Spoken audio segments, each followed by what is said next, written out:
Now, I can easily, happily say that Grindstone is one of my favourite games of all time. I'm playing it on the Switch here. It's only just recently came out on the Switch, and it's only just very recently came out physically on the Switch. But I played it way back when it originally launched on Apple Arcade. You know, who plays games on phones? Nobody plays games on phones.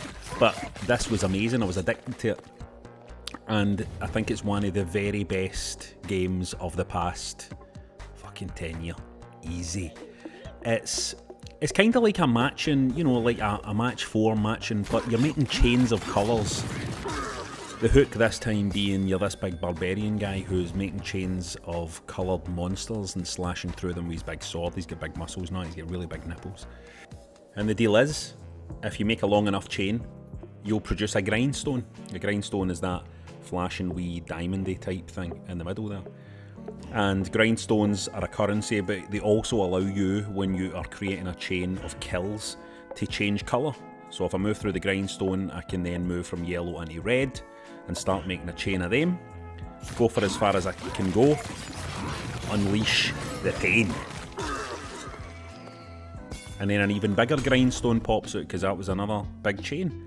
And that's kind of how the game works, trying to identify the chains within the puzzle.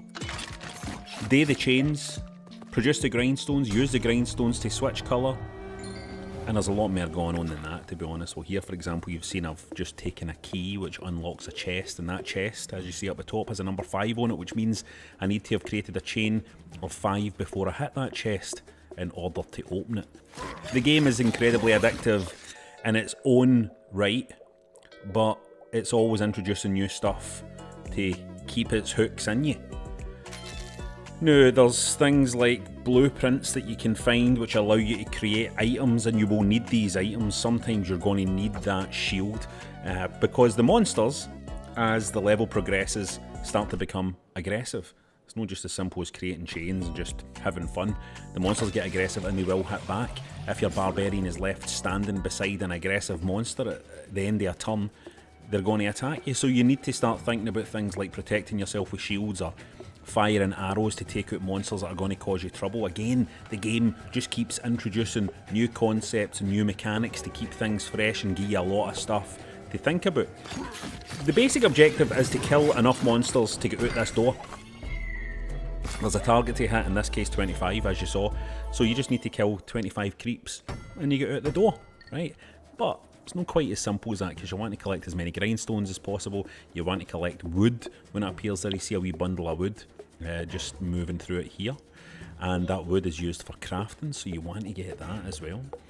You can use that as part of your chain. Here I go, through a grindstone, change colour into red, extend my chain, and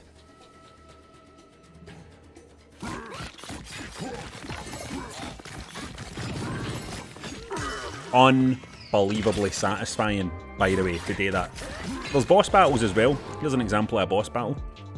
This introduces bombs which land in the puzzle field, and you have to hit these bombs from the right direction to fire them right up that big robot thing's mouth. So again, new things popping up, using the very simple, playable, addictive mechanics of the basic game, but always giving it new wee wrinkles, new wee twists and turns to keep you engaged, fully engaged.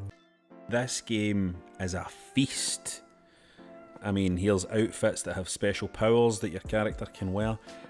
The game doesn't even need to give you all this stuff, because the core game itself is so fun, so much fun, so brilliant in concept and execution that you don't even really need all these wee kind of bells and whistles that the mobile phone game origins of the thing comes out here, you know what I mean? Because all the games always have loads of kind of extra stuff on top. This game didn't even need it because it's just great as it is. But the content is absolutely here.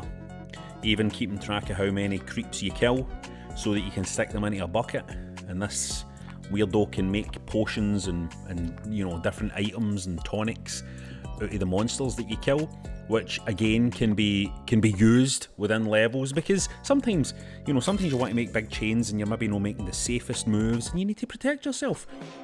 If at any point you thought to yourself, I'm getting bored playing this absolutely brilliant puzzle game, I need some wee quests or stuff like that today. They've even got that. They've even got like wee special kind of tasks and quests that you can pick up. Special assignments, they call them, which will give you extra items and stuff like that. Again, it's not taking any chances. It knows that yous have trouble paying attention. But believe you me, if you pick up this game, if you've never played it before, and I'm saying if you've never played it before because if you have played it before, then not only have you picked up the game, you haven't been able to put it down. If you pick it up, you are letting yourself in for an amazing video game experience. The looks are great, the sound is great, the music's great, and the game is out of this world.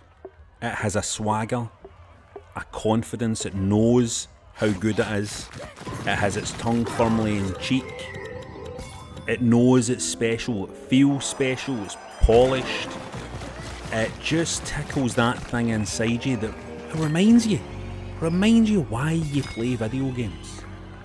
Reminds you why you play these. When you're sitting on your couch, with your Switch in your hand, or your phone, you could even just try it on your phone, and you're just tapping out your wee moves. So your man with your sword, oh, grindstone, change colour, look at this, 24, 25, 26, 27, it's a biggie. Go on, son. Oh.